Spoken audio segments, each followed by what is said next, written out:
当然，大多数人也是怀揣正义之心的，因此在全体动员讨伐夷陵老祖这当口儿，对其不管不问、不屑一顾的姑苏蓝氏实乃一股清流。蓝思追走着走着，见蓝忘机停下了脚步，回眸扫了他们一眼，顿时心领神会，对众人道：各位，大范山就在不远了，我们讨论讨论接下来的计划吧。风邪盘的指针不灵，无法判断邪祟方位。这群小少年凭借沿途搜集的线索，推断邪祟就在主峰之上，但具体在哪儿，只能亲自去找。有几人道：我们从北上山，我们从南包抄，我们从西行进。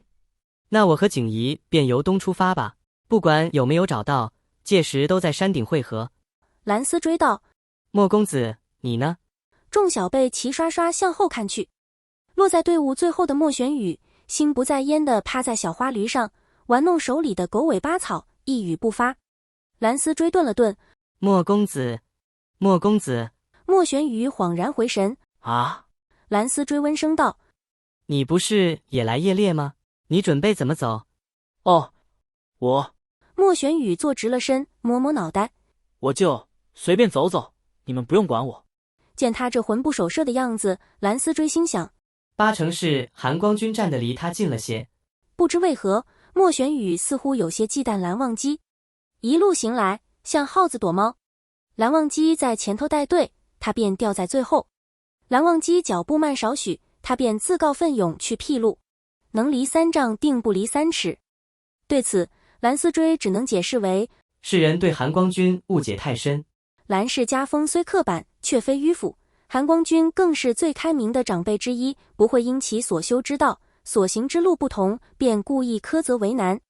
这一点甚至比那些不受任何规则约束的修士要强。可惜这位莫玄羽似也以为韩光君逢乱必出的那个乱字包含不正之风了。随便走走，你以为这是你家后院呀？蓝景怡叫道：我看你还是在山下待着吧，回头出了事，我们可顾不上救你。莫玄羽道：不用不用，你们管好自己就行了，千万不用救我。哎，你这……好了，景怡。蓝思追用肩膀撞他一下，小声道：韩光君还在呢。蓝景怡连忙双手捂嘴，余光偷瞄蓝忘机。莫玄羽见他吃瘪，反倒来劲，揶揄道：大声喧哗，有辱门风，回头让你们蓝先生罚你抄家规。蓝景怡再次大叫：你说不算，韩光俊说才算。又慌忙噤声，小心翼翼看向蓝忘机：韩光俊，我不是故意的。还说不是故意的，你都敢在他眼皮子底下大声喧哗了，你这叫当着他的面挑战他的权威。莫玄羽正说得高兴，蓝忘机古井无波地投去一眼，他便也悻悻闭上了嘴。蓝景怡扑哧笑出声：还说我呢，瞧你那没出息的样。为防他们没完没了下去，蓝思追转移话题：大家在此休整片刻，我先到周围再探探路，一炷香后向山上出发。谁知蓝思追这一去再归，竟带回了个不得了的消息：夷陵老祖抓到了。蓝景怡第一个跳起来：你说什么？我说夷陵老祖抓到了。蓝思追吞了一口唾沫，似也难以置信。方才他沿着一条山涧走出不足2里，遇见几位行色匆匆的散修。这些散修像是受了什么刺激，极其亢奋，大老远见人便开始喊，走到近前，发现还是蓝家人，遂喊得愈发卖力。蓝思追好不容易叫他们冷静下来，这才问清了缘由。天网恢恢，疏而不漏，在百家倾心倾力联合追捕下，夷陵老祖终于落网了。蓝景怡惊叹过后，开始将信将疑：真的假的？在哪抓到的？众小辈也围了上来。比起什么伸张正义，这些少年更多是对仙门大事的好奇。蓝思追道：少山关卡附近。少山？那不是我们之前来的地方吗？难怪之前那么多人往那边走。须臾，蓝景怡又问：那他是夺舍吗？据说却是换了一副面孔。怎么确定他就是夷陵老祖的？蓝思追回想，好像在盘查中露了马脚，亲口承认了。蓝景怡大失所望：啊，就这么简单？这很简单吗？不是都说夷陵老祖有翻天覆地移山倒海之能，我还以为多了不起呢，结果这么容易就露馅了。按他的设想，夷陵老祖重归于世，虽势单力薄，但想让他乖乖屈服也没那么容易，少说也要大战300回合。谁料战斗还未开始，就已经结束了。现在百家的人好像都在往那儿赶呢。蓝思追说着，目光越过蓝景怡，忽见不远处蓝忘机也正看向这边，意识到方才急急忙忙忘记事理，便拱手道：韩光君。蓝景怡跑过去：韩光君，我们接下来怎么走啊？还去大梵山吗？蓝忘机不答话，微蹙着眉，细细出神，不知在想些什么。他鲜少有表情流露，更从不曾这般神思恍惚。蓝家小辈们面面相觑，不明就里。蓝景怡左看右看，忽将蓝思追拉到一边，压低声音：思追，我看那是真的。蓝思追疑惑：什么事啊？那是……我上次跟你说的。不久前，蓝景怡曾秘密和蓝思追讨论过一个话题，韩光君是不是也很在意夷陵老祖要重归于世这件事？要论为何，自那踩雷降下后，韩光君虽脸上不显，但话委实少了许多。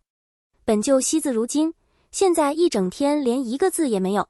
另外，他行事较平时也略有浮躁。从前夜猎时，韩光君从不会带他们一天行进超过1000里。那日足足行了1020里，韩光君还毫无察觉。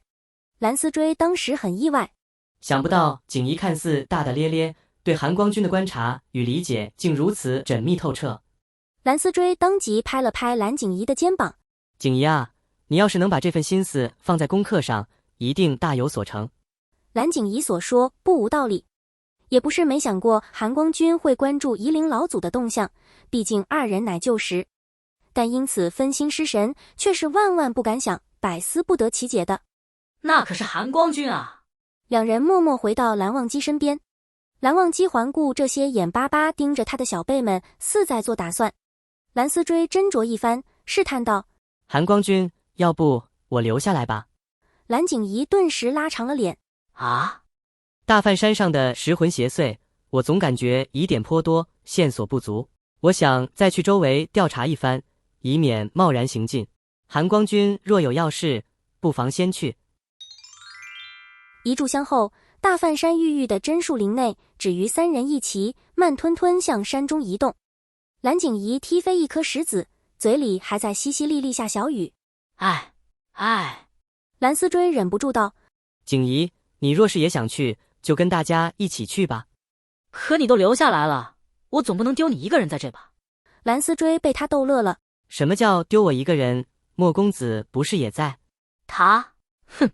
不言而喻，他不靠谱4个大字正正倾在蓝景怡脸上。走了一阵，蓝思追问：不过你就那么想看夷陵老祖吗？蓝景怡抱起后脑勺：当然啦，夷陵老祖的故事从小听到大，传得神乎其神。我想去看看他到底几个鼻子几只眼。莫玄羽在2人身后道：既然都是人，当然一个鼻子2只眼了。那可不一定，我听说啊，他额头上还有一只树眼，专门用来寻找炼尸的目标。还有，因为邪术反噬，他身上全是人脸，都是他以前操控的那些凶尸。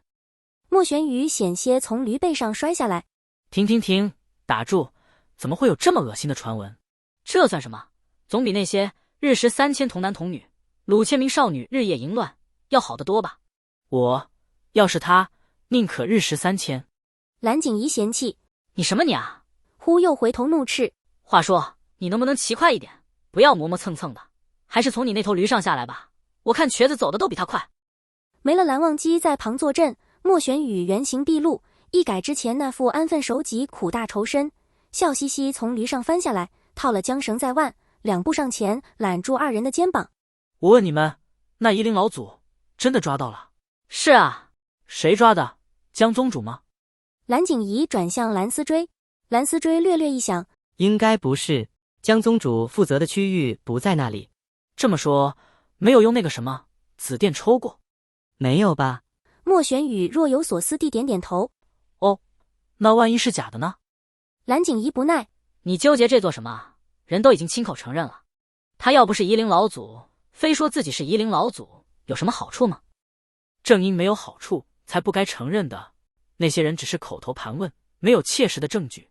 只要他一口咬定自己不是，那些人除了把他绑起来候审，不能拿他怎么样，他又何必急于承认，赶着送死？蓝思追想了想：或许他不想再应对之后的审讯了吧？